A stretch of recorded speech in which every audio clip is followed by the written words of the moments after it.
भगवान श्री कृष्ण हमें सिखाते हैं कि जीवन में सफलता पाने के लिए आत्मनियंत्रण और धैर्य बहुत ज़रूरी है। अगर हम अपने मन और इंद्रियों को नियंत्रण कर सकते हैं तो हम किसी भी चुनौती का सामना कर सकते हैं।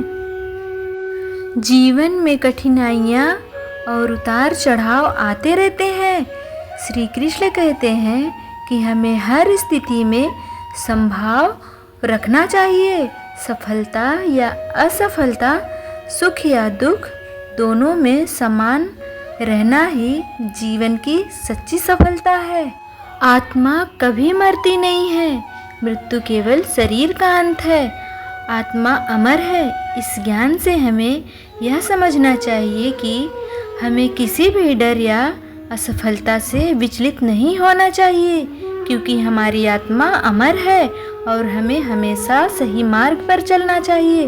भगवान कृष्ण कहते हैं कि जो व्यक्ति मुझ में पूरी निष्ठा और समर्पण के साथ विश्वास करता है वह जीवन के सभी दुखों और समस्याओं से पार पा सकता है। यह विश्वास हमें जीवन की हर परिस्थिति में शक्ति और धैर्य देता है।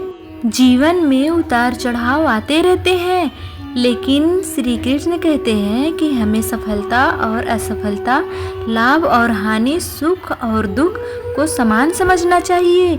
इससे हम कठिनाइयों का सामना धैर्यपूर्वक कर सकते हैं और अपने मन की शांति बनाए रख सकते हैं। श्री कृष्ण कहते हैं, जिसने अपने मन को वश में कर लिया उसका मन उसका सबसे अच्छा मित्र बन जाता है, लेकिन जिसने ऐसा नहीं किया उसका मन उसका सबसे बड़ा शत्रु होता है।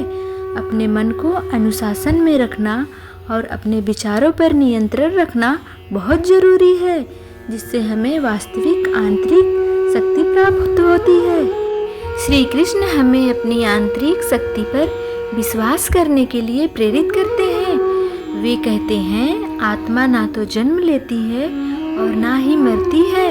आत्मा की यह अनंतता हमें यह याद दिलाती है कि हम असीमित शक्ति के धनी हैं और किसी भी चुनौती का सामना कर सकते हैं।